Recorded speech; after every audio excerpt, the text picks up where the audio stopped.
be honest. Yeah, no, that's all right.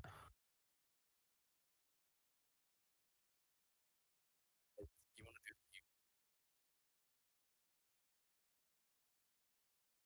so this Yeah, is where all sort of the edge, and this is the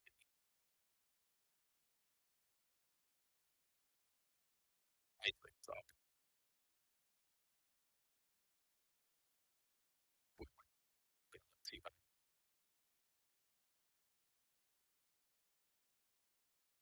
yeah, and then I'm also gonna do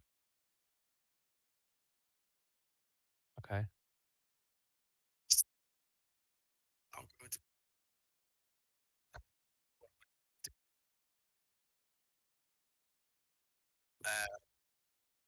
1024 is fine.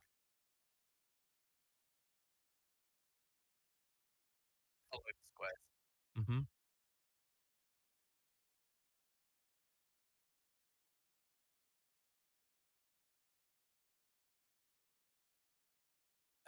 make colour if I go,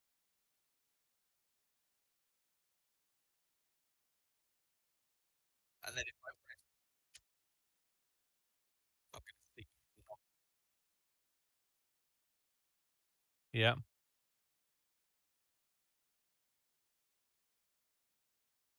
and this thing is like big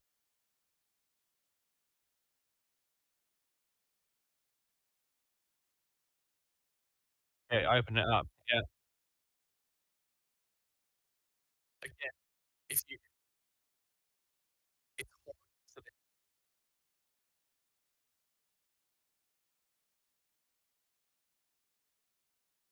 then yeah, so sorry, I'm gonna yeah, and then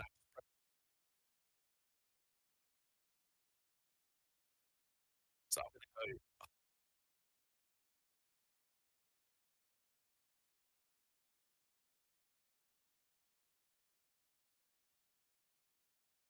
go, mhm. wait, that works. Just see what's going on. Makes Do more this. sense when you Yeah, yeah, definitely. so yeah,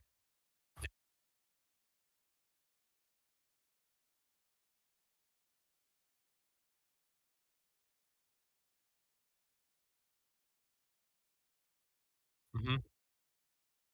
you see here now, it's Oh, but that's yeah, see those. select,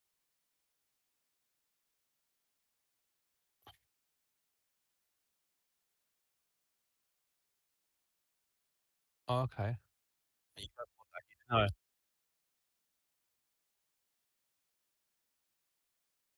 then I re-unwrap,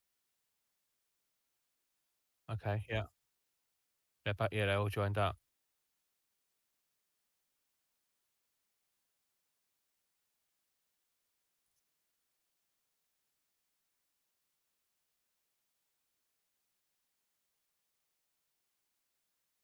uh, so I'm assuming. Mhm. So if you look Yeah, where this plus is, I'm gonna you'll see that so yeah, if I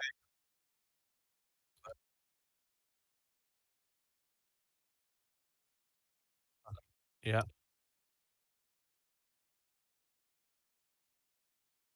yeah, kind of avoid doing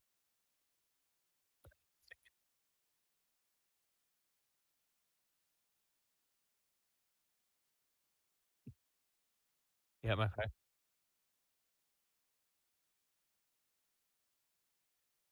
Yeah,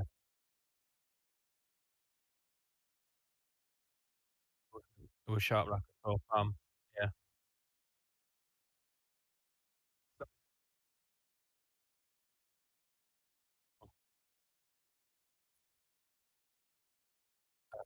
yeah,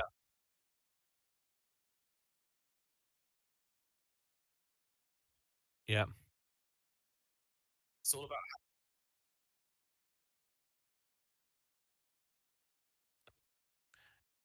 Yeah.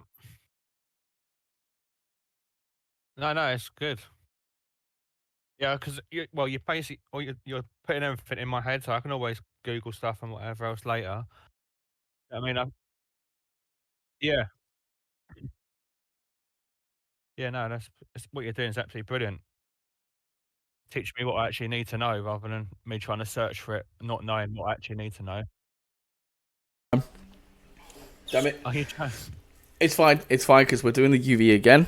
I've Yeah, shown you it, so I've turned the yeah, yeah. microphone on. So 5 minutes in is when the microphone Okay. will turn on. Sorry, Right. but right, okay. So it's the same thing again. Here you'll see by default because we brought in a cylinder. It's got the UV space, but it's just fucking everywhere. So what we can do is if we go into the material, we've already made the pickaxe material. So just click on that, Yeah, and then you'll see here. This is like what you have now. So the UVs, you've got stretching areas here. And we don't want that. We want it to be look nice and smooth. yeah, So this is where it gets trickier because it's not a box, it's not a cylinder. There's a lot more to it. So you've got to decide where do you want your seams to be. So if you unwrap here, yeah, no. you're gonna have seams again. You can see right here. There's a line, and there's a Yeah, line. So what you actually want to do is look at your geometry and then be like, okay, so here I can break this area up. yeah, So like that. And then around, so whatever line looks best, where you're not going to notice too much of a seam. So right now, if I unwrap this, you'll see all the way across here is fine. And then it's got its own yeah, that goes all the way around. So then obviously yeah, we've got issues here. But realistic, like if this was actually applied, because I like haven't that. applied the mirror, if we unwrapped again now, you would get like some issues here where it's stretched because what it's trying to do is sorry, unwrap the whole thing. So if I had edge loop there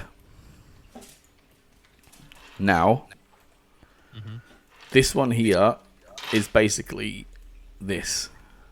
So it's projecting it flat, but you're not getting a complete transition. So same thing here, just add a cut where you need to kind of go. And then if we do that again, see how it breaks it up now. So sometimes you can't avoid like losing the edge loops. So it's just about whether or not it's something that you can work with.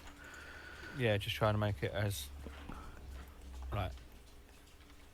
So I've unwrapped there, but now my edges need to be unwrapped. So same thing. If I add, I'm going to follow this edge because I've already started using it.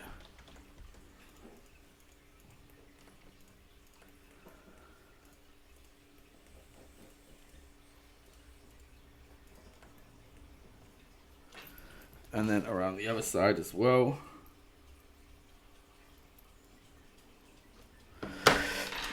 Make sure you follow the edge though. So here we go.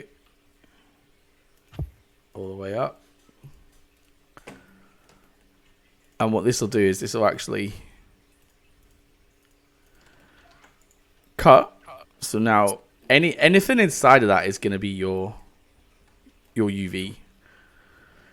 So once you've added the cut to this side as well, you'll see what I'm doing. So right across the middle. And I always use the middle one because it gives you a little bit extra for that bevel, like when you bake. And I'll show you what baking is in a second as well. Yeah, So here we go. All the way around, back up. Stay in the middle. A lot of people don't like UVing either, but honestly, I love UVing. If you can do it right, yeah. Why don't people like it then? it's tedious. Oh right, yeah, But it's also about like finding the shapes. yeah, So now, that whole red area, anything inside that red area is one UV island. Yeah.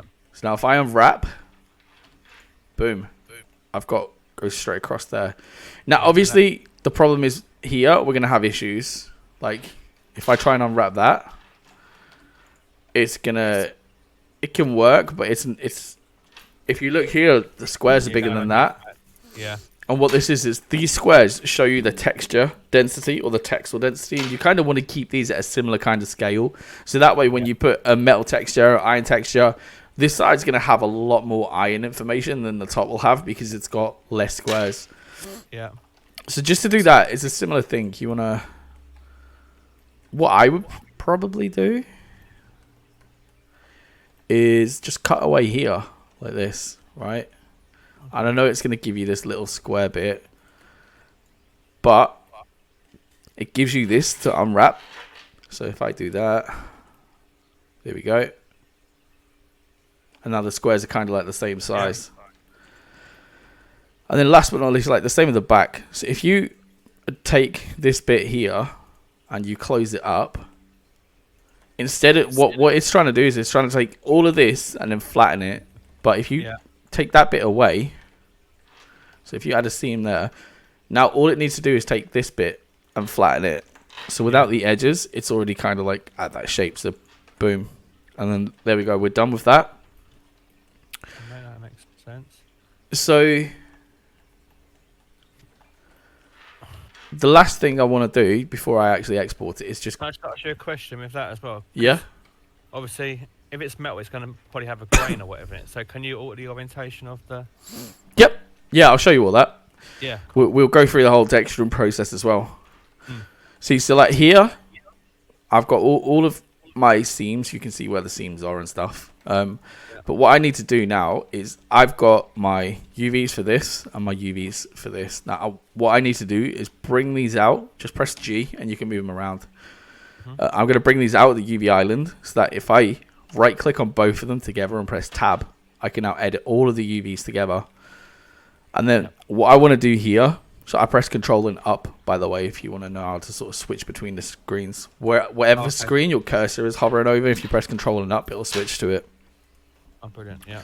So what I want to do now is fill as much of this UV space as is necessary. I wouldn't say fill the entire thing, but I want to fill it with the space that's necessary. Yeah. So what I'm going to do here is I'm just going to start placing it in. Make sure that there's a little bit of a gap between it. I'm going to turn the UVs off of this. So make sure there's like a little bit of a gap between each of these. And make sure that none of it is outside of the UV island. You want to keep it inside of the UV island. Otherwise, you'll get like issues when you start baking and texturing. So just bring it across. And then... Here we go. Sorry. So there we go. So we've got that. Now, all of this is the same textile density, which means that it's all the same ratio. So it doesn't matter that we've got a gap in our UVs. All it matters is that everything is inside and it's neatly sort of aligned. Yeah. I'm going to scale this down just a little bit so it's not reaching the edge. So now I've got my low and I've UV unwrapped it. It's got a material applied to it as well. So it's got the pickaxe material. So anything inside of that material is now going to be assigned to it. So if I export this as an FBX, and I'm also going to make sure that I use selected objects because there's the pickaxe high poly and I don't want to export the high poly as well as the low. And I'm just going to go into my desktop. I'm going to create a new folder. I'm going to call this pickaxe. And I'm going to export as weapon, pickaxe, low. Export. And then I'm going to do the same with the high poly now. So select that. Export the FBX. And this is going to be high. Okay. Now... at some point, I'll show you Substance Painter properly and sort of like try and get you a version.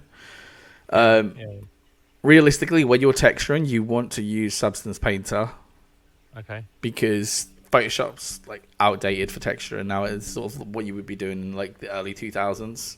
Yeah.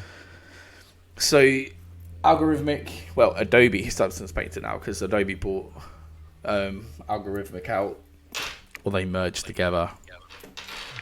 So I create a new project, and then I'm going to select the file, and the file that I want to select is the pickaxe.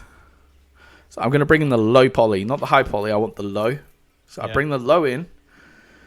I'm going to keep my resolution at 4K, but I preferably is either 2K or 1K, but no lower than that. So I'm going to keep it at 4K. Yeah. I'm going to click OK.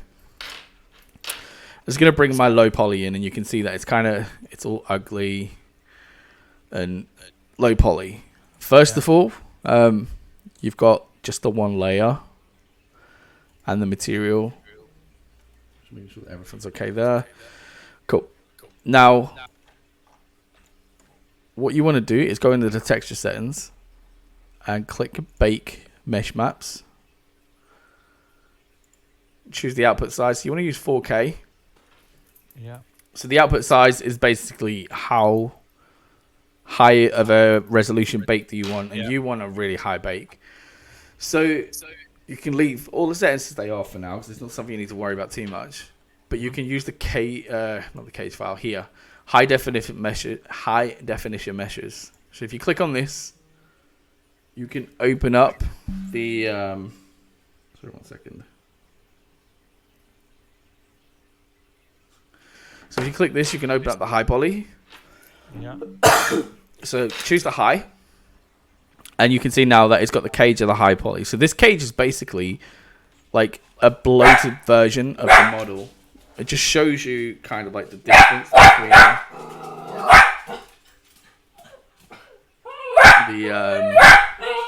the difference between the high and the low, and it kind of bloats it out. So anything inside of this is going to paint. So if I go into like the visualization, and so this is the mesh. Sorry, dogs are going crazy. Can you still hear me okay?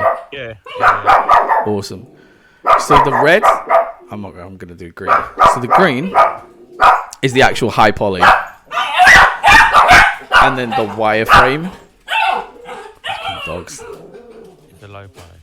No, the wireframe is just showing you kind of like the mesh bake. And then the cage surface, I'm going to go for like a bluish tint again. And that shows you the cage. So that's anything inside of this is going to get baked onto. We can like turn the seams on and stuff if you want to, but this is too much information, so I'd just recommend staying there. Ooh. Had to go on a rescue mission. Sorry, give me a minute, babe. Yeah.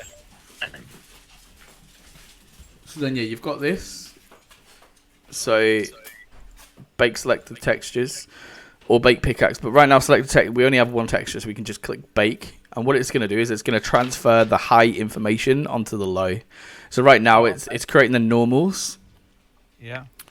And now it's going to create the ambient occlusion. So you used to see ambient occlusion in these areas here.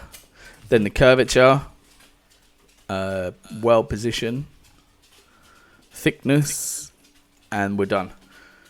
So now, if I go back out here, return to painter mode, you can see that it looks more like the high poly now. It's been baked on. So what it's done here is like with the normal map, it's basically when I showed you the normals on the model earlier on the low. Yeah. What it's doing is it's taking all of these normals right here. So if I turn my edge spec on, all of these normals, and it's projecting it onto this. So now it's got more information. Even though it's only got this amount of normals, it's projecting this amount of normals onto it. So it gives it more definition and shape. And that's basically, and that's how you do it, is to make it look more realistic. Because we can't work with high poly, we just bake it all on. So then, the texture and wise, there's a couple of different ways to texture. So right now, what I did is I just go into my textures. Yeah. In here, you've got textures, materials, smart materials. I don't know if they're gonna load in or not. It's frozen at the moment, so give me a second. So there's smart materials there, but it doesn't look like any of them are going to be helpful. So I'm going to use basic materials for now. Yeah. So the first thing you can do is the projection type. So right now it's using the UV projection. You alright, babe? It's no coke left. Yeah, it is. It's in the top right of the fridge, in the corner. In the door.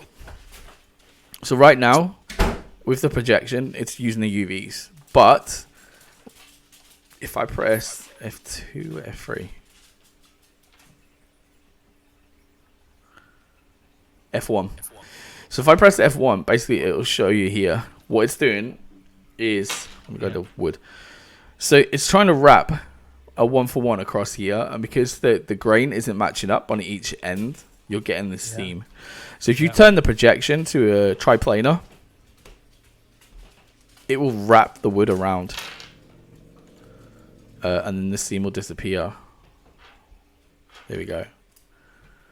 So it'll wrap the wood the whole way around it. Yeah. Wow. Obviously, with triplanar, you lose a bit of information. So like you could turn the scale of the projection down. Yeah. What's up? Alex rung you. No. He's not in his room. I know he's out. I'm just doing this, babe, and then I'll help you out, okay? I just need to do this. Right. So, one thing is you want to make the grain follow the right way. Right now it's not. So if you turn the rotation 90 degrees, the wood grain will start going up instead of across. So for some reason it's taken a long time to update. So it's gone up now, but I'm going to actually go into the display settings and I'm going to change my display. No, not in the display. I'll do it here. So texture settings. I'm going to change the texture size to 2K. And all that's going to do is change my viewport so I'm working in 2K instead of 4. And it'll just update a bit quicker for me. Yeah. So yeah, right now I've got like a full triplanar projection. So there's no kind of like things. Now obviously the one problem that you can see here is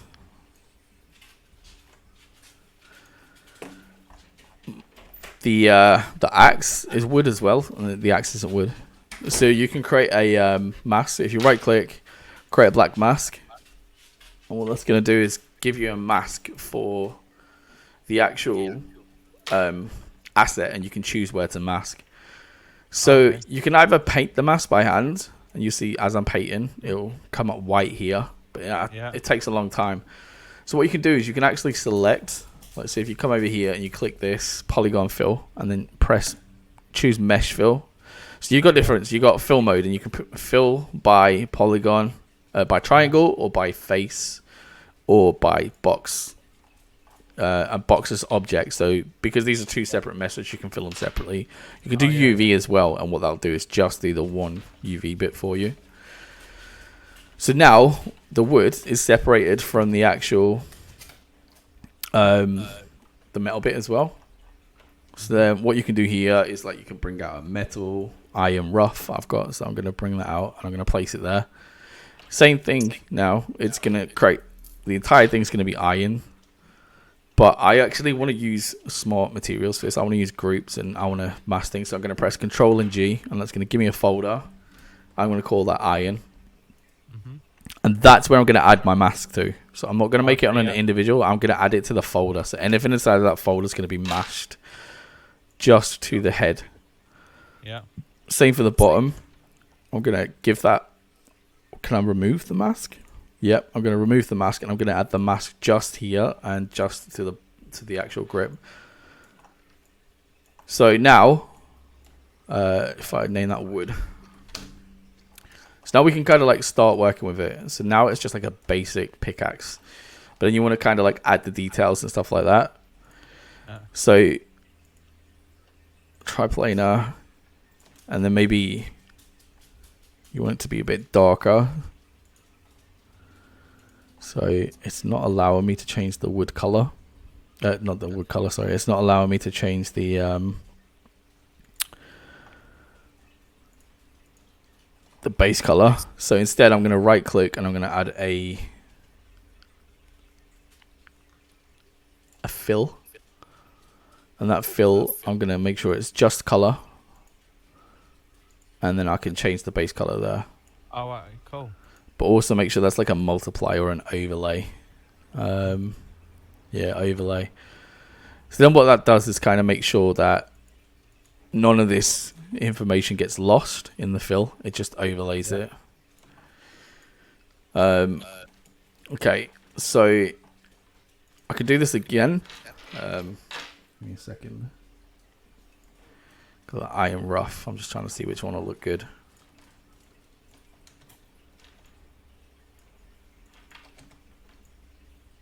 No. Oh, perfect. What's this? Iron cast. Cast, yeah. That's a little better. But see, what I'm missing is like edge wear. So I'm gonna. What's this? Iron rough. There we go. That's sort of what we want, like a rough iron. Oxidized. So again, triplanar to make sure that none of the seams are visible. But then after, like when you're hitting stuff for a while, like you're gonna start like getting some scratches and stuff on your iron. Yeah. So what you can do here is I'm gonna add an iron rough above it, and that's gonna be like my shiny version. And I'm gonna right click and I'm gonna add a mask, and then here I can add a generator. And because I baked the high poly onto the low, it comes with additional stuff. So it's got curvature map, it's got normal map, it's got edge wear. So if I turn edge wear on, I can do the wear level of the actual pickaxe, which apparently there's not a lot of. Okay, so let's change that to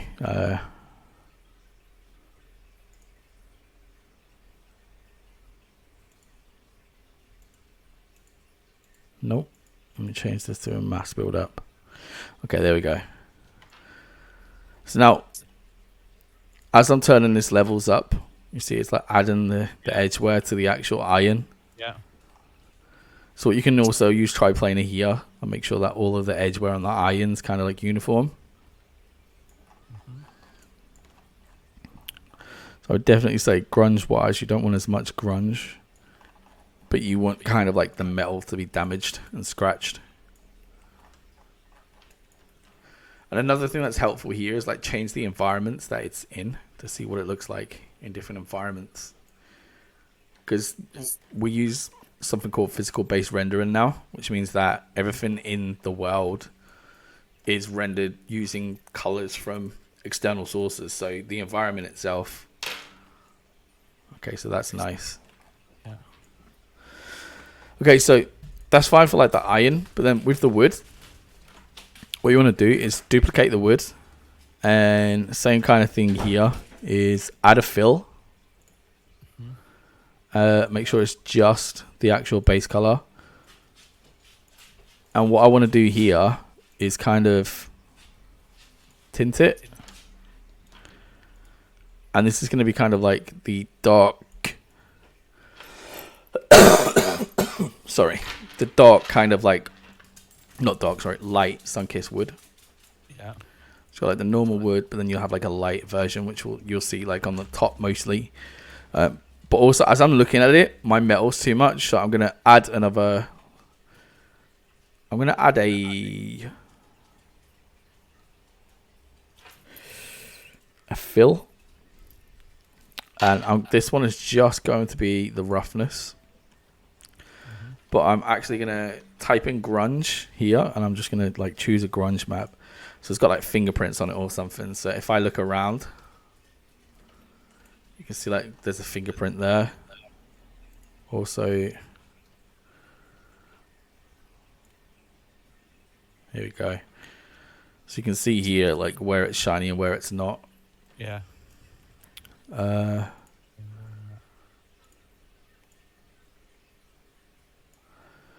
don't know if tint's the right one, so I'm going to switch this.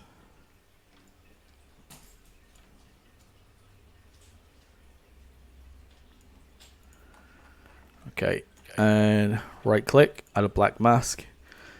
And then I'm going to add a generator and just use the mask builder again. Kind of like build up the wear and tear on it. So try planar.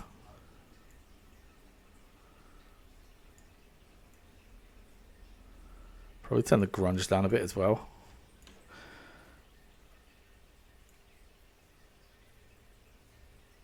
And here it's just kind of like worn. So what I can see here, like for me, what I would probably actually do is like desaturate. So if I add a filter, bring that to, yeah, I'm going to bring it there. And with my color, I'm going to desaturate it. So I'm going to type in saturation, HSL, sorry. And then I'm going to turn the saturation down and push it up a bit. And you see, like, it's kind of like, it's giving it that like worn, sun-kissed look to it. So it's, make it lighter. And then, yeah. So it's kind of like, now it's starting to look like a used, beaten, damaged kind of like metal. So like with the iron, probably want to go darker. So 2 ways you can do this. Like the metal is one. So if I add a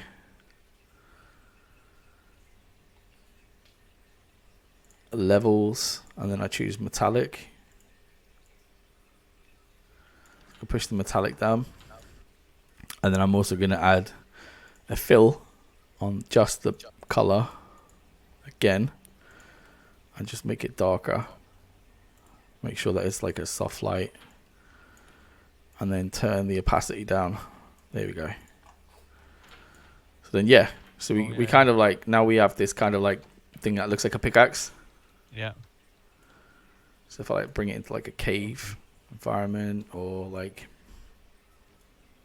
here we go. So it's kind of like, Yeah, no, that's awesome. now if I like export the textures, I'm going to bring these to my desktop and I'm going to export it into the pickaxe. I'm going to leave it as it is. Document channels and normal. Export it all at 2K. Now if I go back into here, my low poly, because I've got a material here, I can actually choose that image. So in the pickaxe, I've got my base color. And now you can see in here that my, if I had a light,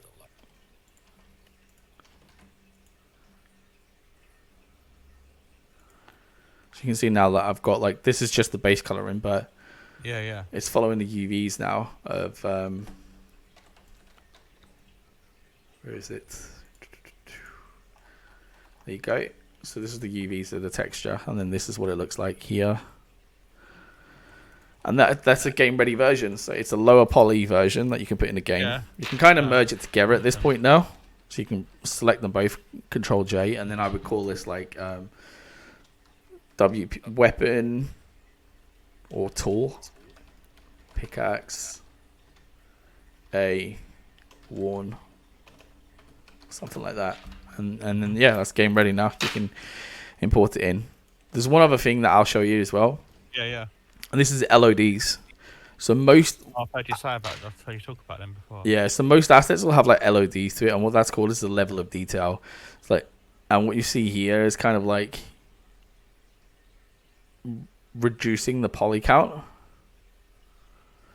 So like 0.5, and this will be LOD 1. So I'm gonna. So would you use that for like scaling it when you do the resolutions on the thing? So if you was running a game in 4K, it'd be like, or is that something completely different? No, this is something different. Oh, So right. again, 0.5, and then that's LOD 2, and then 0.5 again. That's LOD 3. So like now, like we've got all of these pickaxes and they all look exactly the same. But if I press Z, you'll see that the wireframe for each of them gets less. Yeah. If I hold on, let me turn the grid off and you'll be able to see it properly. So is that like basically low, high, and medium settings or whatever in the game? No, How does it, what actually are LODs? floor So- grid. Let me just hide the lines as well. Okay, so this is your weapon, your tool. Yeah. as you start to get further away from the screen, you don't need okay. that many polygons anymore. No. So what you do is you reduce the amount of polygons, and then if I keep doing it and go to LOD 4, because that's usually what I say to my artists is let's use 4 LODs. So if I do this 0.5, like it's still there, right? Yeah. You still got the shape, still got the texture. But yeah, as you get further and further away, you don't need to see the same amount of vertices. So what it does is this would become it swaps the object out, and then it becomes this one. So if I delete all that, this one here is 137 triangles. So it's not enough if you look at it up close, but if you look at it from far away, it's still going to look It's a pickaxe, yeah. like the pickaxe, which is this one here, which is 2,000 triangles. Yeah, no, that's awesome. So then what we basically do is each one, we reduce it. So that's 1,000, that's 500, that's 250, that's 100. And then, yeah, that's how we kind of make it. Yeah, no, cool. Yeah, that makes sense. Any questions? No, that's absolutely awesome, mate, to be honest.